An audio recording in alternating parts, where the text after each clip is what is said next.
Bonjour à toutes, j'espère que vous allez bien. On va continuer aujourd'hui le chapitre sur la pression.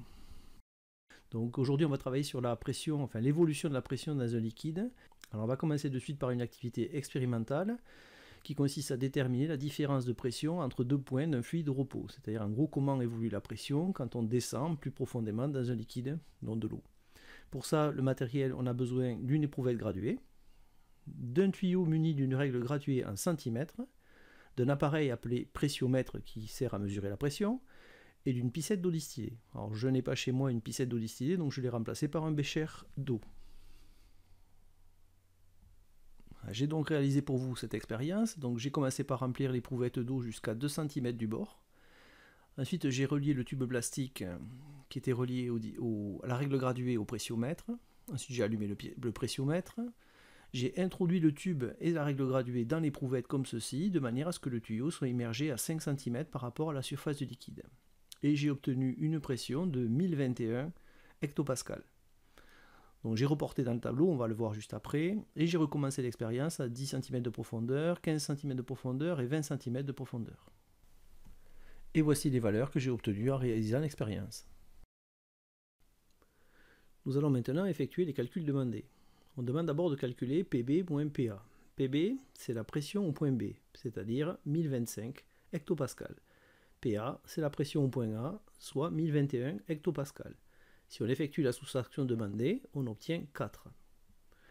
Ensuite, on va effectuer HB moins HA. HB, c'est la profondeur du point B, c'est-à-dire 10 cm. Et HA, c'est la profondeur du point A, c'est-à-dire 5 cm. En effectuant la soustraction, on obtient 5. Le dernier calcul, pour cette ligne, on doit diviser PB moins PA, c'est-à-dire le résultat obtenu au départ, c'est-à-dire 4. On doit diviser par HB moins HA qui fait 5. Ça fait 4 divisé par 5, ce qui fait 0,8. Voici ce qu'on obtient une fois tous les calculs effectués. Ce qu'on peut constater déjà, c'est que la pression augmente avec la profondeur.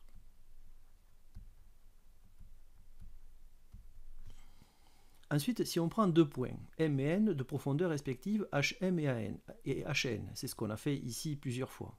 À part que les points s'appellent A, B, C, D, et ainsi de suite, on a joué entre les différentes profondeurs. Et qu'à chaque fois, on mesure la pression entre ces deux points, ce que nous avons fait ici dans cette zone-là. Le rapport, c'est-à-dire le résultat de l'opération qui est ici, qu'on a effectué 5 fois à des profondeurs différentes, il reste constant. C'est le moins qu'on puisse dire, puisque chaque fois, on a obtenu 0,8. Quelle que soit la position des points M et N dans le liquide, quel que soit le point où on a fait se relever, le résultat de la division, ici, est resté constant. La conclusion que nous pouvons tirer de cette expérience et des observations que nous avons faites, et des calculs aussi, c'est que la différence de pression entre deux points de liquide est proportionnelle à la différence de niveau entre ces deux points. Elle est proportionnelle. C'est ce qui implique le fait que les rapports ici soient absolument égaux. Alors proportionnel, ça veut dire que si je vais 2 fois plus profond, eh bien je subis 2 fois plus de pression. Si je vais 3 fois plus profond, je subis 3 fois plus de pression, et ainsi de suite. C'est ce que veut dire le fait que la différence de pression soit proportionnelle à la différence de niveau en profondeur. Alors il est possible de résumer le résultat de l'expérience que nous venons de faire. Donc la différence de pression et la différence de profondeur sont proportionnelles par ce qu'on appelle le principe fondamental de l'hydrostatique. L'énoncé du principe est le suivant.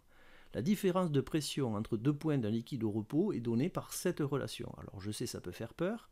Ici vous avez les pressions qui s'exercent aux différents points. Donc ça peut être un point qui est près de la surface et là un point en profondeur. Ceci désigne les profondeurs ici des différents points. Donc HA sera la profondeur du point A et HB la profondeur du point B. Le symbole ρ, c'est la masse volumique du liquide dans lequel on évolue. Et G, c'est l'intensité de la pesanteur, le même que dans la formule P égale M fois G. Donc les pressions s'expriment en pascal. Rho, c'est la masse volumique du liquide, du fluide, en kg par mètre cube. G, c'est connu, c'est l'intensité de la pesanteur. Et HA et HB seront exprimés en mètres.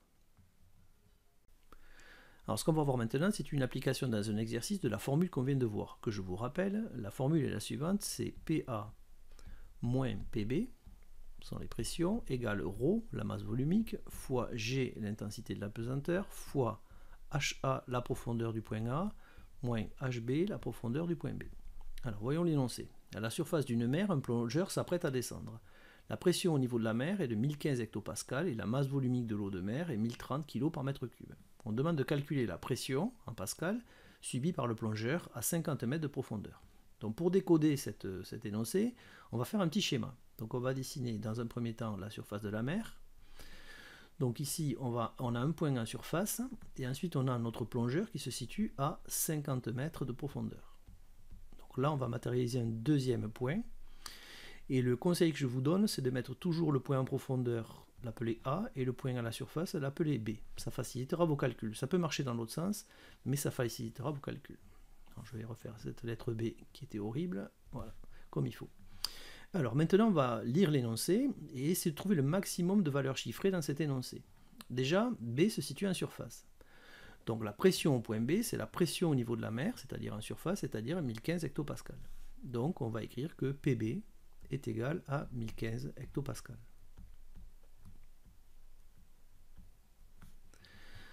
La pression au point A, on ne la connaît pas. Donc, on sait notre inconnu, en fait, c'est ce qu'on nous demande, la pression au point A, c'est ce qu'on nous demande de trouver ici, calculer la pression subie par le plongeur à 50 mètres de profondeur, c'est-à-dire au point A. Alors, il ne faut pas confondre ici P avec A majuscule qui signifie la pression au point A, et ceci qui est l'unité, le pascal.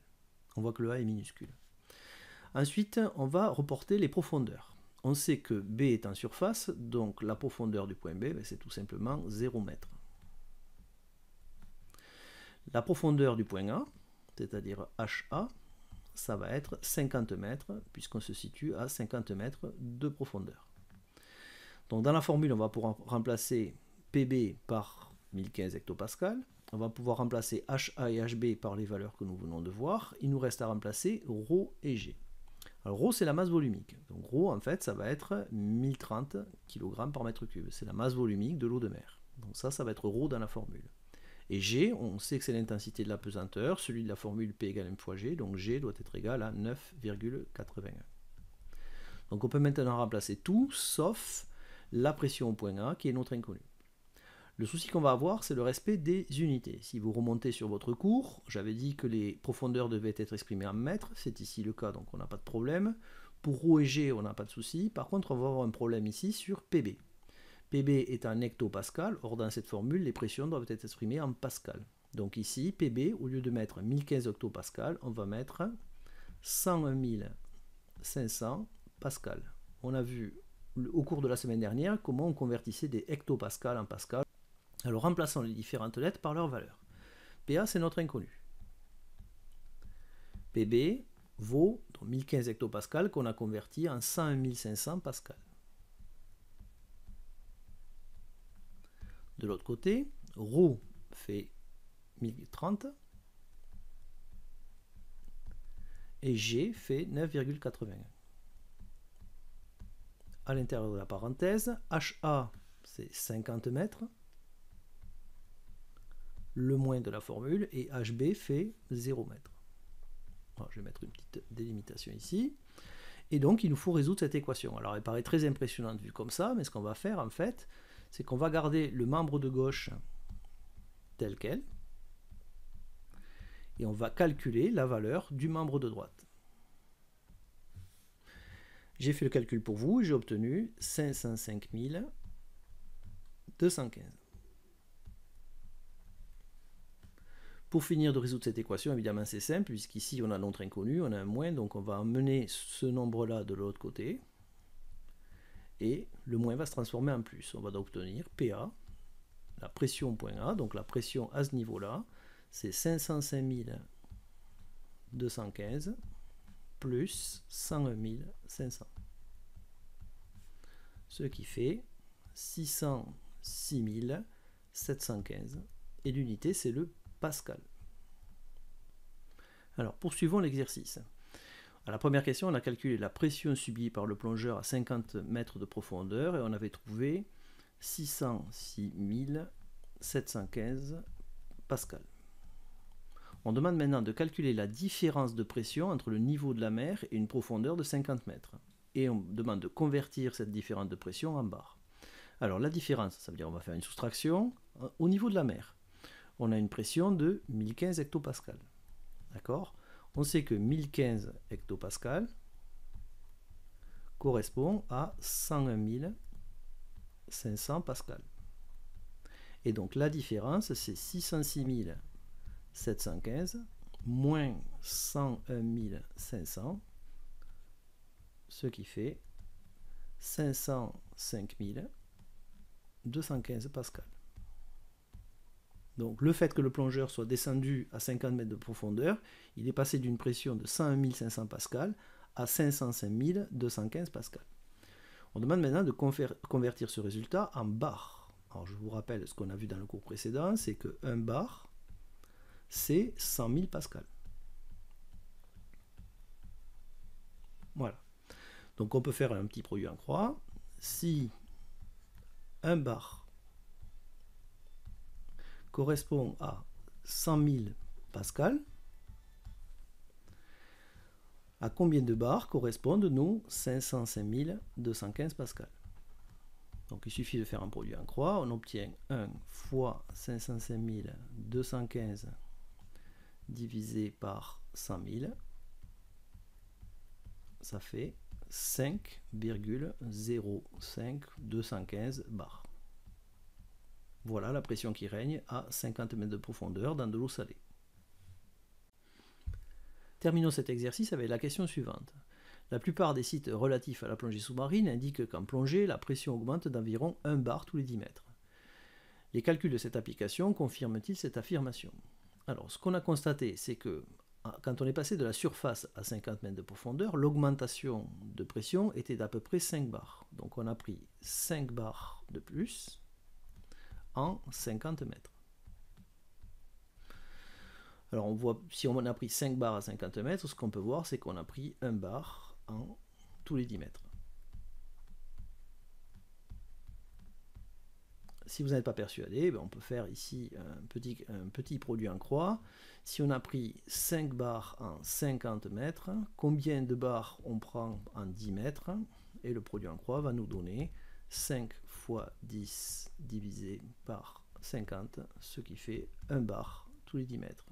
Donc approximativement, les données d'énoncé, les données de cette application confirment bien cette règle qu'on peut voir dans tous les sites relatifs à la plongée sous-marine. Voilà, cette application est terminée.